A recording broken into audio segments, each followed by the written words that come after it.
When Richard II gave up his crown, he made Henry IV promise to spare his life. But promises can be broken.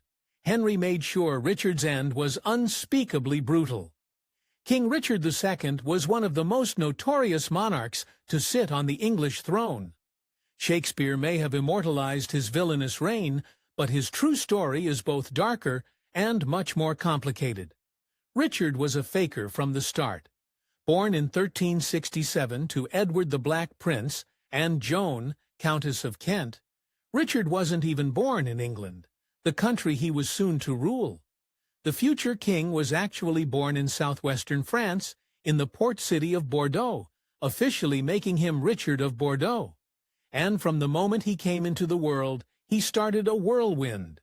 For all that he had massive mental deficiencies, Richard was physically blessed. He was 6 tall and handsome, and although he lost his grip on reality at the end, he was an intelligent, well-readed man. He did, however, have one flaw. When he was upset, he would stammer. His birth and inheritance were unusual in more ways than one. First of all, the future king wasn't even the son of a king. His father, Edward, was Prince of Wales, and next in line for the throne. But Richard was also his youngest son. The fact he ever made it to the throne was a miracle, and it only came through great tragedy.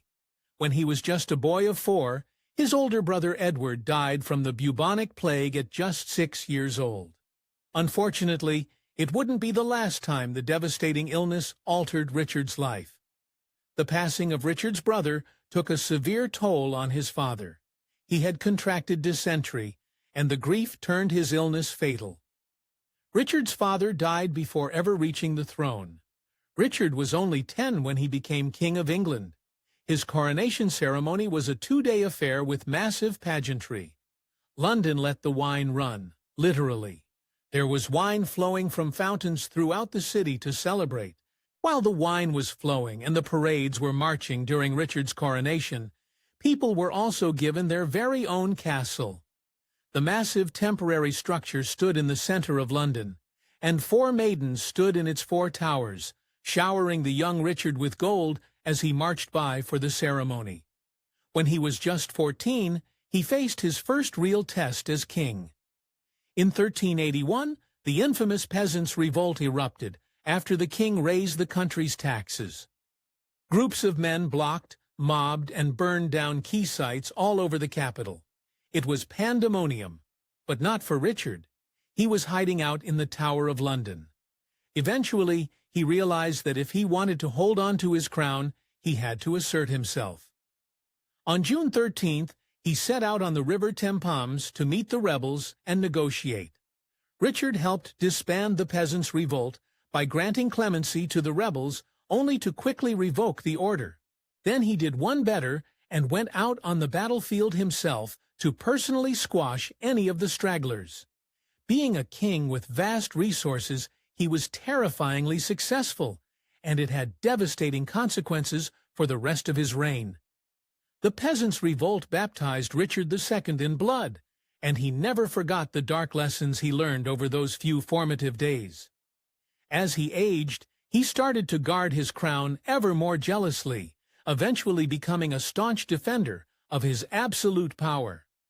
At the height of his reign, Richard corrupted himself to cartoon villain proportions. Convinced that he was God's chosen one, the king became notorious for how bad he was at interacting with commoners. He was incredibly susceptible to flattery, and spent most of his reign insulating himself in his court with his various favorites. Although he was ruinously vain, some historians believe there were even darker forces at play during Richard's ill-fated reign. Some historians have gone so far as to claim that he had schizophrenia, while the most recent work suggests he suffered from a narcissistic personality disorder. Richard II's focus on arts and culture did have some upshots. English was developing as a literary language during this time, and Richard's refined court did a lot to help it along. In fact, the father of English literature, Geoffrey Chaucer, worked in the king's court early in his career, and his writing paved the way for other titans like William Shakespeare. Richard didn't just enjoy paintings of himself. He was also a fan of gaudy jewelry and textiles, and spent massive amounts of money on baubles to adorn both himself and his loved ones. Though history has consumed many of these items, one of the most breathtaking achievements of Gothic jewelry, Queen Anne's crown, is still around today. Richard was a growing king, which meant he needed a queen. His eye fell on Anne of Bohemia, whose pedigree was as good or even better than his own. Her father was Charles IV, aka the Holy Roman Emperor. Their union might have looked like a political match from the outside, but the truth was much different. Everyone hated the idea of Richard and Anne becoming a couple, except Richard and Anne. Anne brought no dough to England, but the king only wanted her anyway. In fact, he had to pay her family for the privilege of marrying her. They were both 15 years old, and they married at Westminster Abbey on January 20th, 1382.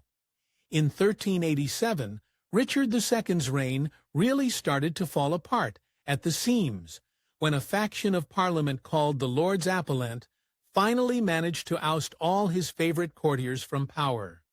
But Richard had been playing the Game of Thrones since he was 10, and he eventually regained control, then dealt them a brutal revenge. After re-securing his power, Richard tracked down almost every last one of his enemies and executed them. But he wasn't finished yet. In an ultimate bad guy move, he then went out into the countryside and executed any of the common people who had supported the lords. Thus began a new age, Richard's tyranny. Although they never had any children, Richard and Anne shared a blissful 12 years together, and many historians believe she was as good for his reign as she was for his heart. She made him more compassionate and moderated his violent tendencies in matters of state, and he repaid her with almost complete devotion until the day it all came crashing down.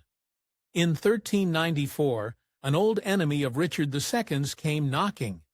That year, his beloved wife Anne fell ill with the bubonic plague, the same disease that had killed Richard's brother and weakened his father. Soon after contracting the illness, Anne died at her home in Sheen Manor. Richard was so devastated and grief-stricken that he even had Sheen Manor demolished so that he'd never have to look at it again. For the rest of his reign, he was irrational and increasingly cruel. He wasn't above taking out his personal frustrations on his political life. While traveling to Scotland on a campaign, he got the heartbreaking news that his mother had passed. Richard's reaction redefined unhinged. Perhaps venting his feelings, he let his men loose on Edinburgh, and together they nearly destroyed the city. Through with the ravages of love, he decided to orchestrate a strictly political marriage with the French Princess Isabella of Valois instead. Sounds fairly normal until you learn that Isabella was 6 years old at the time of their engagement. Richard was 29. Surprisingly, marrying a virtual toddler was frowned upon, even in medieval England. But when his advisors brought up that issue, Richard didn't seem to care. He flippantly responded that each day would make the problem go away. Richard made a fatal error when he took vengeance on the Lords Appellant. He let a precious handful of members live, including his cousin, Henry Bolingbroke. If that name sounds familiar, that's probably because he's the man who would soon violently overthrow Richard and become King Henry IV. But it's how Henry did it that's gone down in infamy.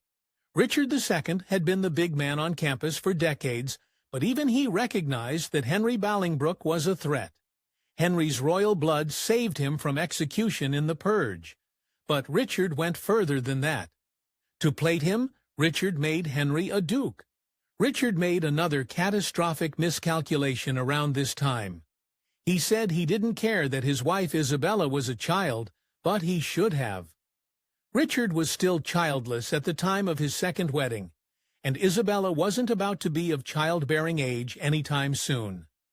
This lack of an heir made him even more vulnerable to the coup on the horizon. In the end, Richard might have escaped with his crown and his life if it weren't for his panicked decisions. Henry Bolingbroke wasn't willing to make any moves on the throne until Richard dealt him a blow. First, he had Henry exiled. Then, when Henry came into an inheritance, Richard seized all his properties and extended his exile in a bid for control. Whereas Richard's ancestors were mighty warrior kings, he took a much different approach. Instead of spending most of his time fighting with his men, he built up his own private army to do his bidding without needing to lift a finger himself. This helped shape him into our modern image of a distant king sat in the center of a lavish court, but it also led to his downfall. Eventually, Henry Bolingbroke forced his way back into England to claim his inheritance. He couldn't have chosen a more perfect time. Richard was away in Ireland along with most of the nobles loyal to him. As a result, Henry sailed on through, gathering supporters as he went. By this time, Richard was incredibly unpopular, and a day of reckoning was coming. Although people kept telling him he should stage a coup, Henry at first swore that he only wanted his money, not the crown. It was Richard who changed everything.